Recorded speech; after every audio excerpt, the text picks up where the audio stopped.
and and it's a running thing that as a term of endearment, if I call you a heifer, it ain't because I'm calling you something ugly. I consider you family if I call you a heifer. And that's just a common term of endearment down here in the South. And we all make soap, so the name of the group became the Dirty Heifers. And so that's how come we've got the Dirty Heifer podcast. It just fit.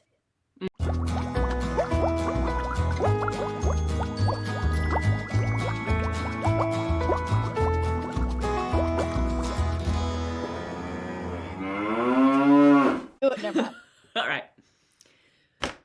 Hi, I'm Margaret from Warm and Fuzzy Soapery, and welcome to the first podcast of the Dirty Heifers. We are 3 soap makers who formed our very own herd. So grab a bar of your favorite handmade soap, maybe a cup of coffee, and let's get dirty with the Dirty Heifers. I'm here with Jessie from Country Lather and Shauna from Bawana Bath and Body. And Jessie, why don't you tell us a little bit about yourself? Okay. I'm Jessie Whittington, and I own Country Lather Soap Works on the Mississippi Gulf Coast. So I'm a ways away from them other 2 heifers. About how many miles separates us? Oh, I don't know. You're the smart one. I mean, come on, you teach. I could Google it real quick. We're gonna Google distance between Pennsylvania and Mississippi. Are you actually Googling it? Mm-hmm. Actually, I'm She's legit typing. Uh-huh. It is about 1,147 miles from New York to Mississippi. About a 17-hour drive. So we're a hot minute apart. A little bit. But, anyhow, getting back into it. So I'm a ways away from them other 2 heifers. I started making soap back in September of 2016. So a little over 8 years I've been making soap. And growing up, I used Irish Spring, Zest, Bath and Body Works, all the norms that everybody's used. And I would always itch when I got out of the shower. I thought everybody itched when they got out of the shower. And one day, my mom, who is now affectionately called Mama Lather, she was retail sales supervisor at the IP Casino Resort and Spa down in Biloxi, Mississippi. She brought me a bar of luxury goat milk soap. And so I tried it. It was a pretty good sized bar, so I cut it in half. And I used it, and I didn't itch when I got out of the shower. It blew my mind. So it was kind of like a light bulb moment. I was like, I thought everybody itched when they got out of the shower. Apparently they don't. So I used the soap, and when I was getting down to my last little bit, I called Mom and I said, I need another bar of that soap. It does great with my skin. I don't itch when I get out of the shower. And she said, baby doll, that soap cost me at my cost $15. So there's no telling what that soap cost retail, because that was using her employee discount. And me being the cheapskate that I am, I said, no, I don't need no more of that soap. So I got online and I got to looking. I watched several creators on YouTube. Uncle John Soap was the main one I watched. Soaping 101, Ariane Arsenault, I watched her. And there was a couple of other ones that since are no longer on YouTube, and I can't even remember who they are. But I watched and I learned. And I made my very first batch of soap in 2016, September of 2016. And it was so funny. I didn't have any fancy soap making equipment whatsoever. I'd ordered my oils off of Amazon, ordered my lye off of Amazon, and I had a 9x13 Pyrex cake dish. You know, the clear glass kind.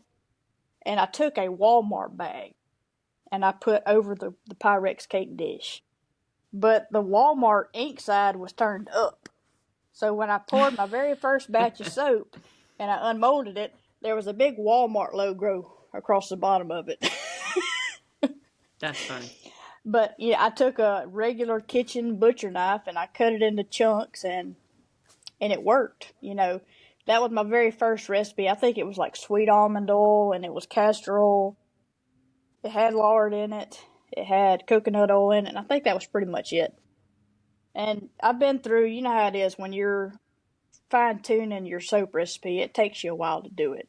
Trying different oils, trying different things. So over the course of a year, trying to develop my recipe, I had amassed quite a collection of soap. And at the time, I was a school bus driver for the George County School District down here.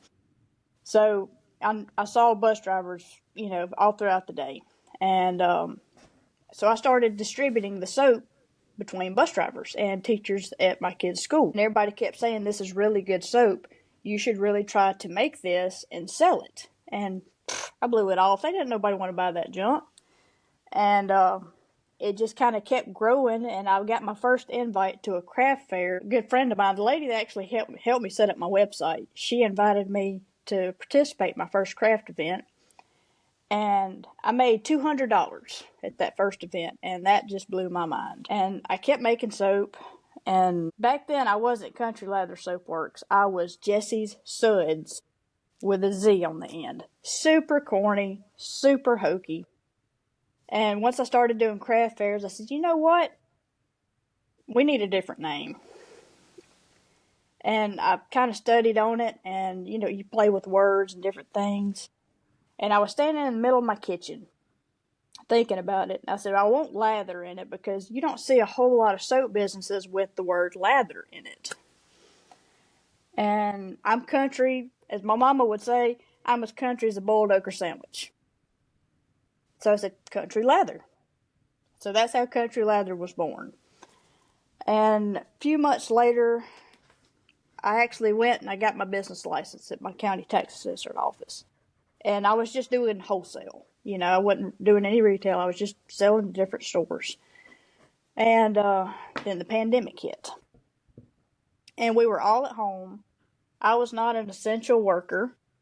I was at home all day long with my kids. I think they were 9 and 11 or 9 and 12 at the time.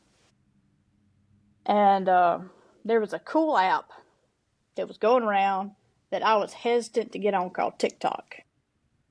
And I finally downloaded it and I watched it. And a friend of mine, we would send TikToks to one another. And she said, you need to start posting soap making videos on TikTok. I'm like, nah, I ain't going to do that. I'm like, social media is not my thing. And she kept on, and I finally listened to her, and I started making TikTok videos. And after about 2 months of posting, I finally started to get a little bit of traction. And I went from 400 followers to like 3,000 in just a few days. When I had one video that popped off. And I had to get a website and form an LLC because of TikTok. And I've just, over time of posting videos, I've built a community, and here we are. I'm in a building that's dedicated just to making soap, and on TikTok and all the other socials. And here we are. Bus Nice. driver to business owner in 4 years' time. And you're about to expand too, right? And I'm about to expand this coming year. I'm figuring on expanding my shop, which is a little over 700 square feet. By the time I get done, it'll be 3,100 square feet. Nice. Lord willing. Good. So That's nice. And how about you, Shauna? How did you get into this crazy business? All right, well, I am Shauna of Bawana Bath and Body. I grew up with a mother who loved all things craft. So she taught me to cross stitch. She sewed and knitted and crocheted and baked cakes and did all kinds of things. So she instilled that love of making in me. The soap story, I guess you could say, started on my honeymoon in 2008 when I bought my first bar of lye soap at Wood. And then I was terrified to use it for the longest time. lie's scary. I know, because I didn't know any better. And of course, Most when they say people lye, don't. right, and when they say lye soap, you think there's still some lye in it, right? there wasn't. So finally I used it and I really liked it. So that started my interest in how is soap made. I didn't realize people still made soap that way. So I became interested in it, but at the time I was in residency. For those who don't know, I am a physician. And I was in my residency and didn't have time to take up a hobby. So it was something that was on the back burner that I wanted to learn for a long time. Then finally, I bought 2 beginner kits from Brambleberry, and they sat in my basement for a year because I was still too afraid to try. My husband had got me a book, and then I became friends with another physician who also made soap, and people loved it. Like, she would have releases and it would sell out in seconds. She took on mentoring me and answered all kinds of questions. And finally, in January of 2020, after one of my colleagues kicked me in the butt and said, just do it, I broke out those kits and I made my first 2 beginner batches. I posted them on Facebook and people were incredibly interested, but I said, I'm not going to sell, guys. This is just a hobby. Yeah. And we all know how that goes. So, Yeah. So that was January 2020. Come March of 2020, COVID outbreak hits. Everybody's locked down. I was an essential worker, so I was working throughout the pandemic quite a lot. Our department was helping cover the intensive care unit, so those of us who weren't covering were on call a lot. And it was very stressful. We didn't know what was going on. We're swimming in this stuff. So soap making was actually kind of a stress reliever for me. It was like coming home and learning how to perfect this art and creating something new and useful. And I would post it on Facebook, and all my friends kept wowing about it. That's amazing. You should sell. I'm like, no, I'm not going to sell. Come on to the dark side. Exactly. So that mentor, the other physician, eventually at one point I was like, I have so much soap built up. This is ridiculous. And it's costing me a lot of money. She's like, just sell it so you can make more. And I was like, but you sell. I don't want to encroach upon your territory. And she goes, there is more than enough territory to go around. Believe me. She's like, I can't even keep up with the demand. It's ridiculous. Like it was so bad. She was starting to lose her love for soap making because people were demanding more and more and more. So I get that. After a lot of badgering from friends on social media who were saying they wanted to buy my soaps as gifts for Christmas time, I told it to my husband. I said, you know how you've always wanted a business? And he goes, yeah. I said, I think I found it. Ta-da! And he tells me, he seriously tells me, he's like, all right, let's come up with a 5-year plan for launching. And I said, no, I'm launching in November. How about a 5-day plan? No, it was more like a 3 or 4 month plan. So I built up some stock and created a Shopify website, and I launched on Small Business Saturday of 2020. And hilariously, I decided to do it on a day when I was working and on call at the hospital, so I wouldn't sit at the computer and obsess. But I'm at the hospital and my phone kept going cha-ching, cha-ching, cha-ching, cha-ching. I was like, I am so sorry, guys.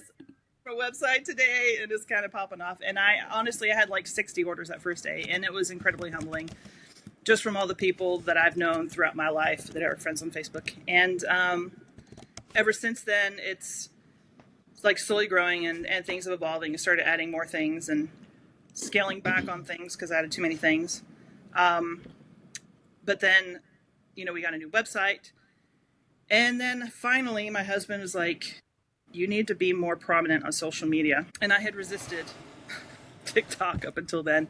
Come to the dark side. Yeah, exactly. And my husband was finally like, you should be on TikTok for the business. And I was like, ugh. So I finally joined, and eventually I think what happened was I saw Margaret's first video comparing July's molds to another brand and talking about the liners and everything. And I was like, ooh, so I started following Winston and Walter. And from there, I think I finally talked to her and bought my first mold. And she's like, oh, you should go talk to Jessie. And I was like, oh, okay.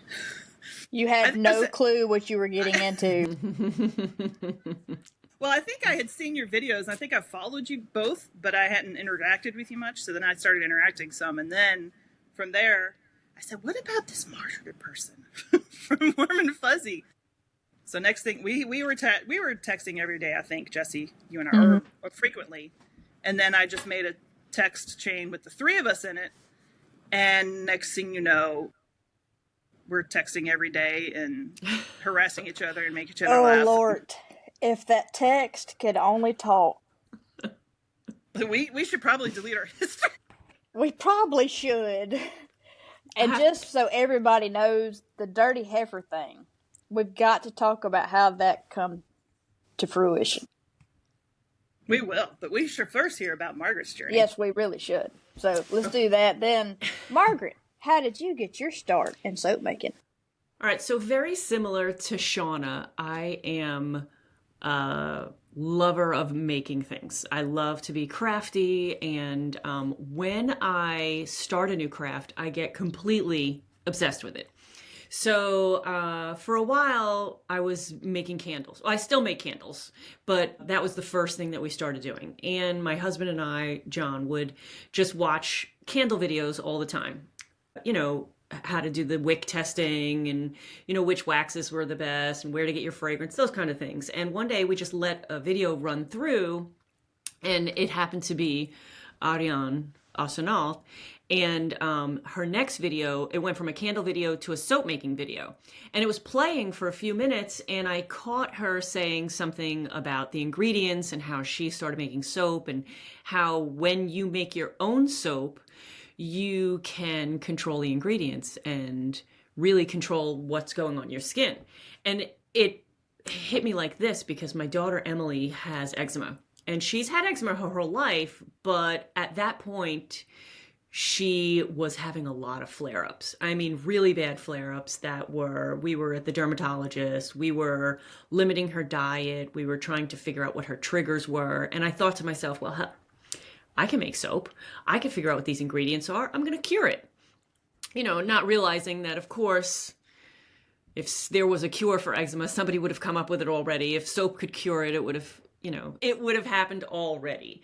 And so we started watching soap making videos, and we got a book. And my very first try, I don't even think I've mentioned this to you guys, was my first try in soap making was we ordered all of the supplies for a melt and pour soap, right?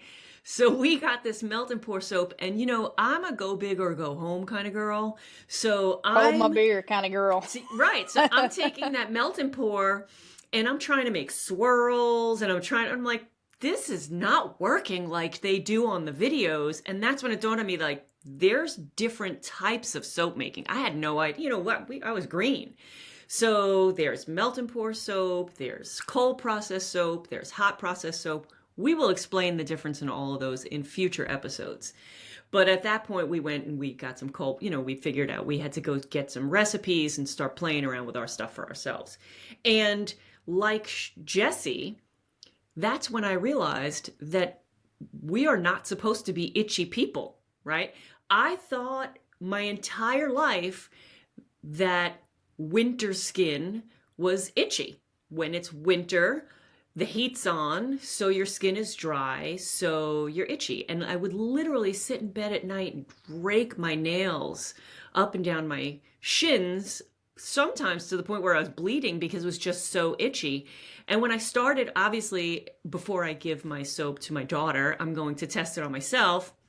And when we started using real handmade soap, I realized really quickly, maybe about a week into it, that my legs weren't itchy anymore at night. Makes a difference. What a difference. What a difference. When I tell you it was life-changing, I would lay in bed at night and just scratch for 10 or 15 minutes before I could relax.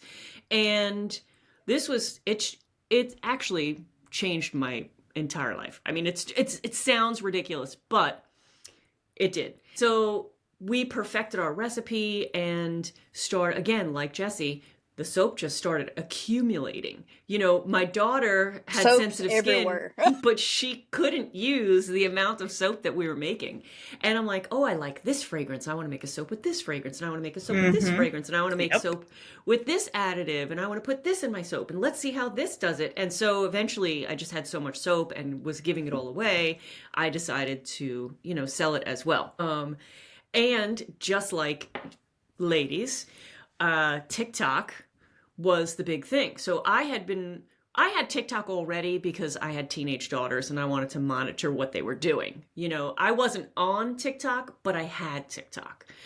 And we were always listening to Gary Vaynerchuk, Gary V, and he was constantly telling everyone, get on TikTok. If you're not on TikTok, you're sleeping on it, whatever. So I went on TikTok, and within my first week, I had a video just go super viral. I believe at this point, it's got almost 2 million views on it. But that was like my first week or 3 into TikTok. And immediately, first of all, the fame went to my head. Just kidding. But the sales started rolling in, and I was like, you know, this is a good thing. We're gonna, you know, really start investing a lot of our time into TikTok. So that's how we got to where we are today. You know, you mentioned the winter skin, and after I had kids, when it would get cold outside, the sides of my fingers and such would bust open. I mean, I would have to go to bed. I would just slather Vaseline on my hands, and I'd go to bed with socks on my hands, so I wouldn't transfer it to the bedding. Right. And you know, since I've started using handmade soap exclusively, I don't have that issue anymore. No. It's like, it just blows my mind. Something as simple as a all natural, just sure enough, homemade bar of soap. What a difference it will make. And people, you know, my husband calls me a soap nerd, but you wouldn't think just a simple bar of soap would make such a difference. But in today's society, we have so many commercialized detergent bars, beauty bars, cleansing bars. None of them are soap, you know, unless it says soap on the box, and some of those are questionable. We're all so conditioned to using that kind of stuff, you wouldn't think that just an old-fashioned bar of soap would make a difference, but it really does. Yeah. And, you know, you mentioned that, and I didn't even think about it until you said that. You know, working in healthcare, I wash my hands so much hand sanitizer, and that stuff is rough on your hands. And I would like just get the little cracks like right here or right here constantly. And now that you mention that happens much less frequently. Yeah. Soap, real soap makes a difference. And it really does. You know, you make fun of us all you want, but real soap makes a difference in your skin. We don't care. We make fun of one another anyhow. It's true. We get enough every day. Every day. And I'm the butt of a lot of jokes. All right, Jessie. Yes. How did we end up as the Dirty Heifers? Well, we started all texting, and you know, originally the group was just, you know, Margaret, Shauna, and me. And there was no name to the group, and I found out one day I think maybe Shauna, I think you found out we could name the group. No, you did. I did. I don't know. You found out. You told me we could change the name, and I was like, okay. Well, it initially started off a little more profane than it is now. I don't even remember what it was anymore. Oh no. The Crazy Bees. Oh, right. Yeah. I forgot about that. And anyhow, it went through several name changes. And it's a running thing that, as a term of endearment, if I call you a heifer, it ain't because I'm calling you something ugly. You know, I consider you family if I call you a heifer.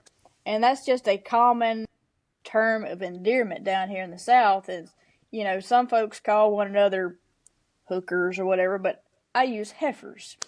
And we all make soap, So the name of the group became the Dirty Heifers. And so that's how What? come we've got Yeah. the Dirty Heifer podcast. It just fit. Mm-hmm. I think dirty may have also had something to do with the jokes we were making in the chat. Well, Possibly. yes. And I didn't mention it before, but I am an elementary school teacher. And so outside of school, my language can be blue, but I am clean most of the day. There you go. Okay. Your language can be blue. That's a new one. A little Yeah. off color. Off is the key word.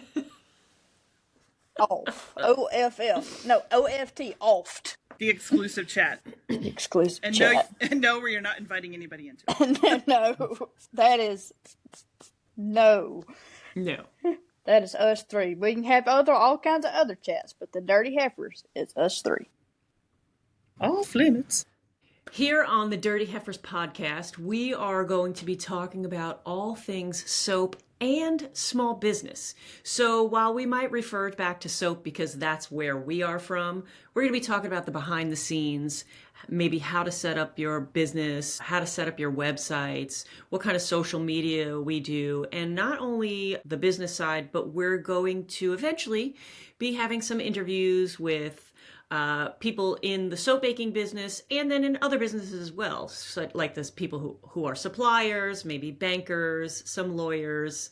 You guys want to jump in and add anything? I think you're doing great. I mean, we talked about suppliers, things we've learned over the years, legalities of having a business, and your responsibility as a business owner and a soap maker to your customers. So there's lots of topics we can cover as far as this goes. Oh yeah, we've got like a whole list. Right.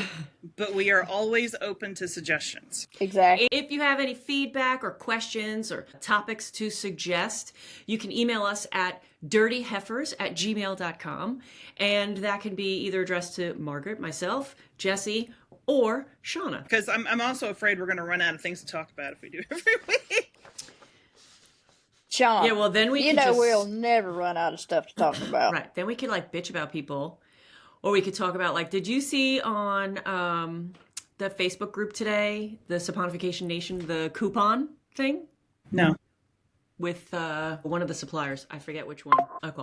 So they offered a BOGO 50, like buy one, get one 50%. And they didn't set up their coupon correctly in the back end of their website. And it gave everybody 50% off. And so they canceled people's orders. And they did. They put them on hold. They sent out emails putting the orders on hold and said, we had a glitch in the system and we will be more than happy to send you all these things with a 20% off discount. You offered it. Your website told me, right? First of all, that's right. Like that's something we could definitely talk about. That was a supplier, you said? Yeah. I forget who it was. I want to say it started with an N. Ooh. They're in hot oil then. No, I didn't see that, but I had the same thing happen. I had my 20% off coupon for Black Friday, Cyber Monday, and after 5 orders, I realized everybody was getting $20 off instead of 20% off. I did see you posted that. Yeah. So there's 3 orders that got a really good deal and 2 that didn't get enough money off. So I just left the 3 that got a great deal. Yeah, you honored that. Right. You have to honor that. Right. And then I fixed the 2 that didn't get enough off. They didn't even say anything to me. Either they didn't notice or whatever. But I sent them emails, and I also wrote on their little packing slip, like, hey, you didn't get enough off. I refunded this amount to you or whatever. Yeah. Well, see, I did something similar. Similar? Similar last week. Up yours. I did something similar last week. I was doing the... That's what my brother used to do. Yeah, it's a feather. You don't deserve the whole bird. Sorry. Sassy. Short and sassy.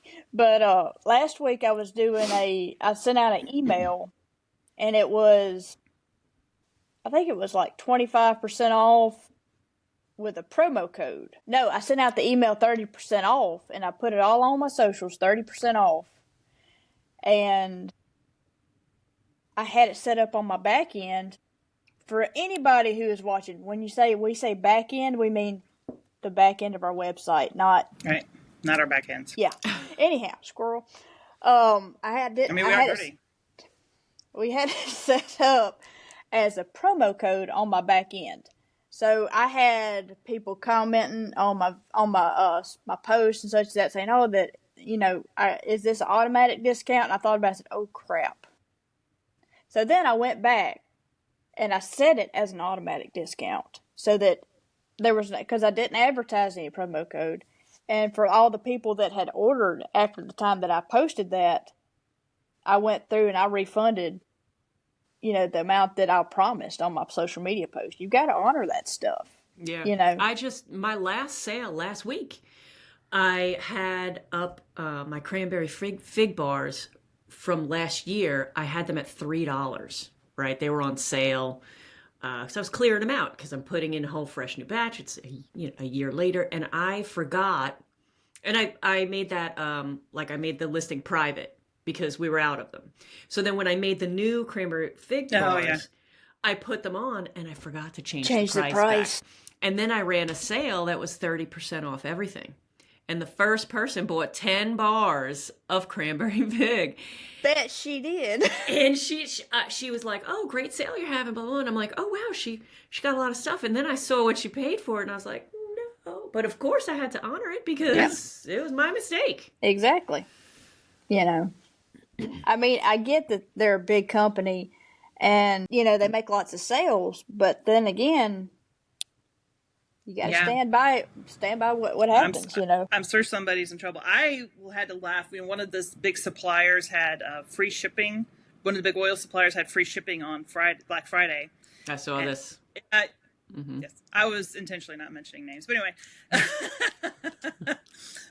they had a free shipping thing, which is a big deal when you're buying heavy oils and butters. And I had a shopping cart ready to go Thursday night, and Friday morning I was at work and I went to place the order, and some of the things, like a couple of things, were already sold out. And I was like, wow, it's really going fast. So that was on Friday. I placed a big order, it was a great sale because it was like $160 something in shipping I got for free, which was great. And then 2 days ago, I think it was, so just less than a week after that, I went back to the website to look, and everything's back in stock again.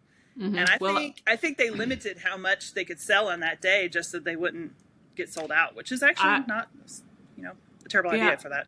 I saw a post about that particular website saying that all of the really, really heavy items were out of stock for the sale and immediately back in stock when the sale was over.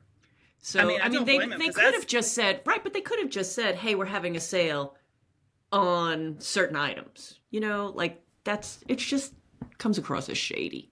I see what you. So like the 30. That's true, because I like the butters that I buy. The 30-something pounds were out of stock. It's a lot of shipping. I mean, if one order, $165 of shipping, I got. Yeah. Well, I just started doing free shipping over $50, and it's.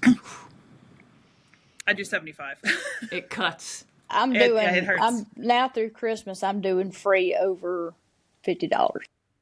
Yeah, I put up the 50 because I did some research, and our average order is $35, right? Mm-hmm. So if I did it at 75, people who are spending $30 are not going to go, "Well, I'm not spending another $40 so I can get free shipping." Right. But I might spend another $15 to get free shipping. So that's why we went with 50. That's good. Another thing that I had happen once was these are things you learn. So we went from Shopify to WooCommerce, and WooCommerce is a lot more customizable and a lot more complicated, as Margaret can tell you. Woo. And we were setting up the free shipping, but then we also had a wholesale plugin for the wholesale customers, because I wanted them to just be able to go look, see what was in stock, and order it without us having to email back and forth 14 times to get an order put in. So we first set that up. It was supposed to not be free shipping for wholesale customers. And somehow it was set up so she was able to get free shipping. And I was like, you're not supposed to get free shipping on wholesale. She's like, oh my gosh, tell me how much I owe you. My employee placed that order. And then we like immediately contact the web teams like, please fix this. Because you're already getting like half off. And Yeah, that's a big chunk. If you're wholesaler, the person that's buying, I should say your retailer, because you're the wholesaler. If your retailer is getting free shipping on top of, because if you margins are like mine, it's half off. Mm-hmm. Yeah. So. And I know some people do offer free shipping to their wholesalers, but I mean that's a lot of money, especially depending on how big the order is. Oof. I only offer free shipping to the wholesalers that are within driving distance. Yeah. Where I can deliver it myself. I'm not going to pay the post office because soap is heavy. Your pack, just like the oils are super heavy. It costs a lot to ship that stuff. Mm-hmm. Well, that's it for this batch of the Dirty Heifers. Thanks for getting a little dirty with us today. Remember, life's too short for bad soap or bad podcasts. So we'll see you next time with more sudsy stories and bubbly banter. And until then, keep it clean-ish. Stay dirty, heifers. I like it. Right? I like it.